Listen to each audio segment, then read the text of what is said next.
Students, now we are going to learn about exception handling. Exception handling, it is a warning or error condition which is called exception. Exception handling ਵਿੱਚ ਆਪਾਂ ਸਾਰੀਆਂ errors handle ਕਰਾਂਗੇ ਜੋ ਪਹਿਲੇ handle ਨਹੀਂ ਹੋ ਰਹੀਆਂ ਸੀ. It arises during runtime execution. ਜਦੋਂ ਵੀ ਪ੍ਰੋਗਰਾਮ ਐਗਜ਼ੀਕਿਊਟ ਹੁੰਦਾ ਹੈ ਤੇ ਉਹਦੀ ਐਗਜ਼ੀਕਿਊਸ਼ਨ ਦੇ ਵਿੱਚ ਆਪਾਂ ਨੂੰ ਜਦੋਂ ਪ੍ਰੋਬਲਮ ਆਉਂਦੀ ਹੈ ਉਹ ਆਪਾਂ ਹੈਂਡਲ ਕਰਦੇ ਹਾਂ with the help of exception handler. Runtime errors include किस तरह ਦੀਆਂ errors है जो exception handler handle करता है. It includes design faults, coding mistakes and hardware failures. कोई डिज़ाइनिंग विच प्रॉब्लम है, कुछ कोडिंग दे विच आपां गलत कर बैठे हैं या कोई हार्डवेयर फेलियर है. ये सारियां प्रॉब्लम्स आपां हैंडल करते हैं with the help of exception handler.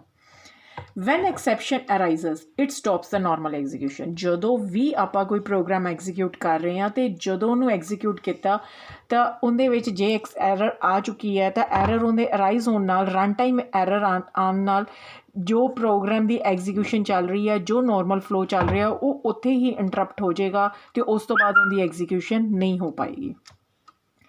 To prevent this कि आप चाहते कि अपना प्रोग्राम स्मूथली चले, कंप्यूटर हैंग ना होए या उसके सिस्टम च कोई प्रॉब्लम ना आए तो अपने कोल उस वास्ते अवेलेबल है exception handlers. What are the advantages of exception handlers या एक्सेप्शन हैंडलिंग यूज़ करने के की बेनिफिट्स है.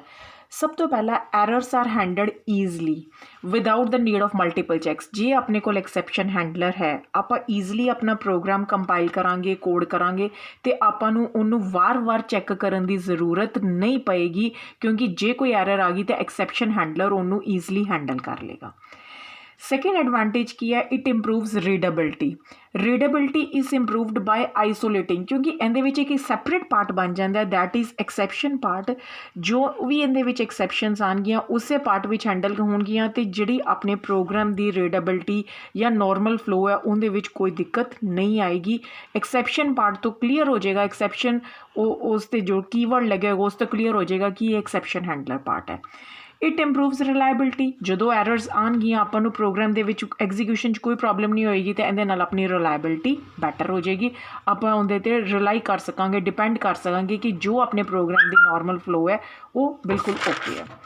हुण एक्सैप्शनस है जो दो तरह दियां होंदियां, प्री डिफाइंड एक्सैप्शनस ते user defined exceptions. Predefined exceptions ਕਿਹੜੀਆਂ ਹੁੰਦੀਆਂ? these are raised internally by runtime system. Predefined exception Oracle system ਵੱਲੋਂ ਖੁਦ ਡਿਜ਼ਾਈਨ ਕੀਤੀਆਂ ਹੁੰਦੀਆਂ ਜਿਹਦੇ ਵਿੱਚ ਉਹ ਇੰਟਰਨਲੀ ਆਪਾਂ ਨੇ ਕ੍ਰੀਏਟ ਕੀਤੀਆਂ, ਔਰੈਕਲ ਦੇ ਵਿੱਚ ਆਲਰੇਡੀ ਡਿਫਾਈਨਡ ਹੈ ਅਤੇ ਉਹਨਾਂ ਨੂੰ ਹੈਂਡਲ ਕੀਤਾ ਜਾਂਦਾ ਹੈ.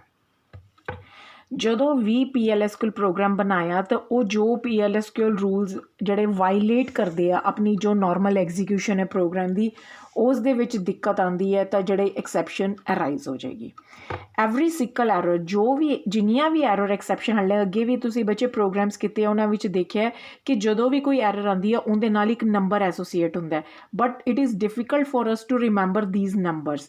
To avoid this problem of learning the numbers, Oracle handles the error by giving them name.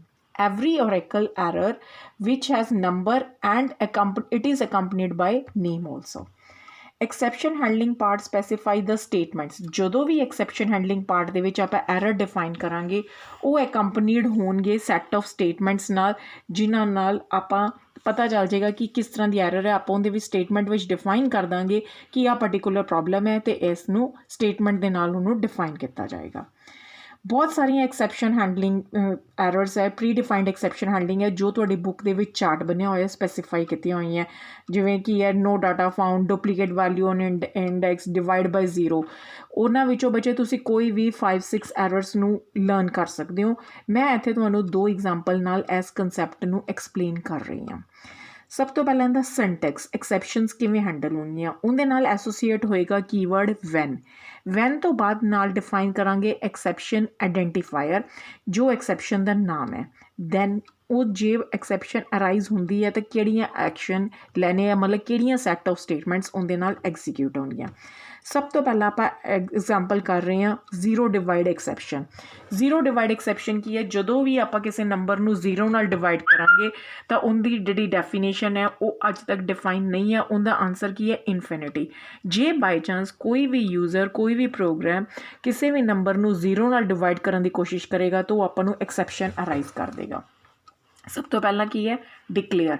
ਆਪਾਂ ਇੱਕ ਨੰਬਰ ਲੈ ਲਿਆ n, ਉਹਦੀ ਡਾਟਾ ਟਾਈਪ ਕੀ ਲੈ ਲਈ? ਨੰਬਰ, ਕਿਉਂਕਿ ਉਹ ਆਪਾਂ ਕੋਈ ਨੰਬਰ ਲੈ ਰਹੇ ਹਾਂ।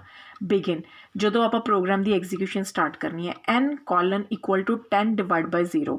ਜਦੋਂ ਜੇ ਆਪਾਂ ਮੰਨ ਲਓ 10 ਨੂੰ 0 ਨਾਲ ਡਿਵਾਈਡ ਕਰਨ ਦੀ ਕੋਸ਼ਿਸ਼ ਕਰਦੇ ਆ ਤਾਂ ਇਹ ਇਹਦੀ ਡੈਫੀਨੇਸ਼ਨ ਹੈ ਨਹੀਂ, ਇਨਫਿਨਿਟੀ ਐਂਡ ਆਂਸਰ। ਫਿਰ ਐਕਸੈਪਸ਼ਨ ਅਰਾਈਜ਼ ਹੋ ਜਾਏ when zero divide, zero hyphen divide then DBMS underscore output. ਆਪਾਂ ਕੋਈ ਵੀ ਮੈਸੇਜ ਡਿਸਪਲੇ ਕਰ ਸਕਦੇ ਹਾਂ, ਜਿਵੇਂ ਆਪਾਂ ਡਿਵਾਈਡ ਅਤੇ ਐਕਸਪਲੇਨ ਯੂਜ਼ ਕਰ ਲਿਆ method zero divide error.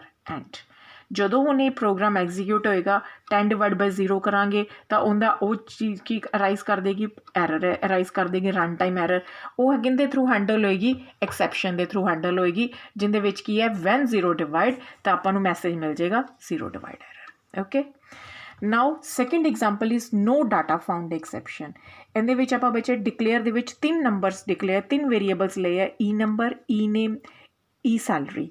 Begin, ਹੁਣ ਆਪਾਂ ਉਹਦੀ ਐਗਜ਼ੀਕਿਊਸ਼ਨ ਸਟਾਰਟ ਕਰਨ ਲੱਗੇ ਹਾਂ। ਸਲੈਕਟ EMP ਨੰਬਰ, ਜੋ ਤੁਹਾਡੇ EMP ਟੇਬਲ ਦੇ ਵਿੱਚ ਬੱਚੇ ਕਾਲਮਸ ਡਿਫਾਈਨ ਹੈ, EMP ਨੰਬਰ, ਈ ਨੇਮ, ਸੈਲਰੀ, ਉਹਨਾਂ ਦੀ ਵੈਲਿਊਜ਼ ਨੂੰ ਆਪਾਂ ਪੁੱਟ ਕਿਹਦੇ ਵਿੱਚ ਕਰ ਰਹੇ ਹਾਂ? ਈ ਨੰਬਰ, ਈ ਨੇਮ ਅਤੇ ਈ ਸੈਲਰੀ ਦੇ ਵਿੱਚ।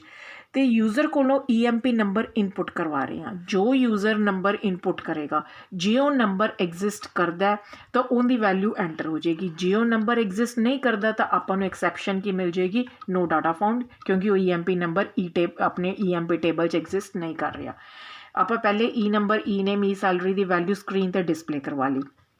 Exception van no data found, ਜੇ ਹੁਣ ਆਪਾਂ ਨੂੰ ਪਤਾ ਹੈ EMP ਨੰਬਰ, ਜੋ ਤੁਸੀਂ ਕੋਈ ਵੀ ਨੰਬਰ ਇਸ ਤਰ੍ਹਾਂ ਦਾ ਦੇਤਾ ਜੋ ਆਪਣੇ EMP ਟੇਬਲ 'ਚ ਐਗਜ਼ਿਸਟ ਨਹੀਂ ਕਰਦਾ ਤਾਂ ਆਪਣਾ ਕੰਟਰੋਲ ਕਿੱਧਰ ਆ ਜਾਏਗਾ? ਐਕਸੈਪਸ਼ਨ ਵੱਲ। ਵੈਨ ਨੋ ਡਾਟਾ ਫਾਊਂਡ, ਜਦੋਂ ਆਪਾਂ ਨੂੰ ਡਾਟਾ ਨਹੀਂ ਮਿਲਦਾ ਤਾਂ ਉਹ ਕੀ ਡਿਸਪਲੇ ਕਰਦਾ ਹੈਗਾ? EMP number does not exist. ਇੱਕ ਥਰਡ ਟਾਈਪ ਦੀ ਬੱਚੇ ਦੋ ਤਰ੍ਹਾਂ ਦੀ ਐਗਜ਼ਾਮਪਲ ਹੋ ਗਈਆਂ, ਤੁਸੀਂ ਇਹਨਾਂ ਨੂੰ ਅੱਛੇ ਸੇ ਲਰਨ ਕਰ ਲੈਣਾ। ਹੁਣ ਆਪਣੇ ਕੋਲ ਜੇ ਇਹ ਤਾਂ ਆਪਾਂ ਬੱਚੇ ਦੋ ਦੇਤੀਆਂ, ਜੇ ਮੰਨ ਲਓ ਆਪਣੇ ਕੋਡ ਦੇ ਵਿੱਚ ਆਪਾਂ ਇਹਨਾਂ ਦੋਨਾਂ ਤੋਂ ਇਲਾਵਾ ਕੋਈ ਵੀ ਐਕਸੈਪਸ਼ਨ ਆ ਸਕਦੀ ਹੈ, ਇਸ ਤੋਂ ਇਲਾਵਾ ਵੀ ਕੋਈ ਐਰਰ ਆ ਸਕਦੀ ਹੈ, ਅਤੇ ਆਪਣਾ ਜਿਹੜਾ ਪ੍ਰੋਗਰਾਮ ਹੈ ਉਹਦੀ ਐਗਜ਼ੀਕਿਊਸ਼ਨ ਹੈਂਗ ਨਾ ਹੋਏ, ਆਪਣਾ ਪ੍ਰੋਗਰਾਮ ਦਾ ਫਲੋ ਸਮੂਥਲੀ ਚੱਲੇ, ਇਸ ਕਰਕੇ ਆਪਣੇ ਕੋਲ ਇੱਕ ਹੋਰ ਆਈਡੈਂਟੀਫਾਇਰ ਹੈ, that is others. When others exception identifier, ਇਹ ਕੀ ਕਰਦਾ ਹੈ? ਉਹ ਸਾਰੀਆਂ ਐਕਸੈਪਸ਼ਨਸ ਨੂੰ ਟਰੈਪ ਕਰਦਾ ਵਿਚ ਆਰ ਨੋਟ ਸਪੈਸੀਫਾਈਡ, ਜੋ ਆਪਾਂ ਸਪੈਸੀਫਾਈ ਕੀਤੀਆਂ। ਵੈਨ ਨੋ ਡਾਟਾ ਫਾਊਂਡ, ਉਹ ਸਿਰਫ ਨੋ ਡਾਟਾ ਫਾਊਂਡ ਐਰਰ ਹੈਂਡਲ ਕਰੇਗਾ। ਵੈਨ ਡਿਵਾਈਡ ਬਾਈ 0, ਉਹ ਸਿਰਫ zero divide error find out ਕਰੇਗਾ। ਅਤੇ ਇਸ ਤੋਂ ਇਲਾਵਾ ਜੇ ਕੋਈ ਆਪਣੇ ਕੋਲ ਪ੍ਰੋਬਲਮ ਆਉਂਦੀ ਹੈ ਤਾਂ ਉਹ ਕਿਹੜਾ ਐਕਸੈਪਸ਼ਨ ਹੈਂਡਲਰ ਜਾਂ ਕਿਹੜਾ ਕੀਵਰਡ ਹੈਂਡਲ ਕਰੇਗਾ? ਅਦਰਸ। ਹੁਣ ਇਸ ਦੀ ਇੱਕ ਐਗਜ਼ਾਮਪਲ ਹੈ ਡਿਕਲੇਅਰ n ਨੰਬਰ, ਆਪਾਂ ਇੱਕ ਨੰਬਰ ਡਿਕਲੇਅਰ ਕੀਤਾ n। ਬਿਗਿਨ, n ਦੇ ਨਾਲ ਆਪਾਂ 10 ਨੂੰ 0 ਨਾਲ ਫਿਰ ਡਿਵਾਈਡ ਕਰ ਰਹੇ ਹਾਂ ਅਤੇ ਉਹਦਾ ਜੋ ਆਊਟਪੁੱਟ ਹੈ ਉਹ n ਦੇ ਵਿੱਚ ਆ ਜਾਏ। ਆਪਾਂ ਨੂੰ ਪਤਾ ਹੈ ਇਸ ਦਾ ਮੀਨਿੰਗ ਨਹੀਂ ਡਿਫਾਈਨ, ਇਸ ਦਾ ਕੋਈ ਆਊਟਪੁੱਟ ਨਹੀਂ ਆਏਗਾ, ਇਨਫਿਨਿਟੀ ਜਾਂ ਐਰਰ ਰਾਈਜ਼ ਹੋਏਗੀ। ਐਕਸੈਪਸ਼ਨ, ਹੁਣ ਆਪਾਂ ਇੱਥੇ ਐਕਸੈਪਸ਼ਨ ਦੇ ਵਿੱਚ ਕੀ ਲਿਖਤਾ? ਵੈਨ ਨੋ ਡਾਟਾ ਫਾਊਂਡ ਅਤੇ ਵੈਲਿਊ ਡਜ਼ਨਟ ਐਗਜ਼ਿਸਟ। ਹੁਣ ਆਪਾਂ ਨੂੰ ਪਤਾ ਹੈ n equal to 10 divide by 0 ਹੈ, ਜਿਹੜਾ ਉਹ ਇੱਧਰ ਹੈਂਡਲ ਨਹੀਂ ਹੋ ਸਕਦਾ ਕਿਉਂਕਿ ਆਹ ਵਾਲੀ ਐਕਸੈਪਸ਼ਨ ਨਹੀਂ ਹੈ। ਫਿਰ ਇਹ ਹੈਂਡਲ ਕਿਹਦੇ ਨਾਲ ਹੋਏਗਾ? When others. ਜੇ ਉਹ ਇਸ ਦੀ ਐਰਰ ਹੈ ਉਹ ਕਿੱਧਰ, ਜੋ ਇਸ ਤੋਂ ਇਲਾਵਾ ਕੋਈ ਵੀ ਐਰਰਸ ਹੈ ਅਦਰਸ ਦੇ ਵਿੱਚ ਹੈਂਡਲ ਹੋ ਜਾਣਗੀਆਂ ਅਤੇ ਉਹ ਡਿਸਪਲੇ ਕਰ ਦੇਗਾ ਜੋ ਮੈਸੇਜ ਦਿੱਤਾ ਹੋਊਗਾ error handle. And I think ਮੇਰੇ ਵੱਲੋਂ ਬੱਚੇ ਫਸਟ ਟੌਪਿਕ ਕੰਪਲੀਟ ਹੋ ਗਿਆ, ਯੂਜ਼ਰ ਡਿਫਾਈਨਡ ਜਾਂ ਪ੍ਰੀ ਡਿਫਾਈਨਡ ਐਕਸੈਪਸ਼ਨਸ। ਇਸ ਨਾਲ ਰਿਲੇਟਡ ਜੇ ਕੋਈ ਵੀ ਡਾਊਟ ਹੈ, ਕੁਝ ਨਹੀਂ ਸਮਝ ਆਇਆ, ਤੁਸੀਂ ਮੇਰੇ ਨਾਲ ਕਲੀਅਰ ਕਰ ਸਕਦੇ ਹੋ। ਓਕੇ, ਥੈਂਕ ਯੂ ਬੱਚੇ।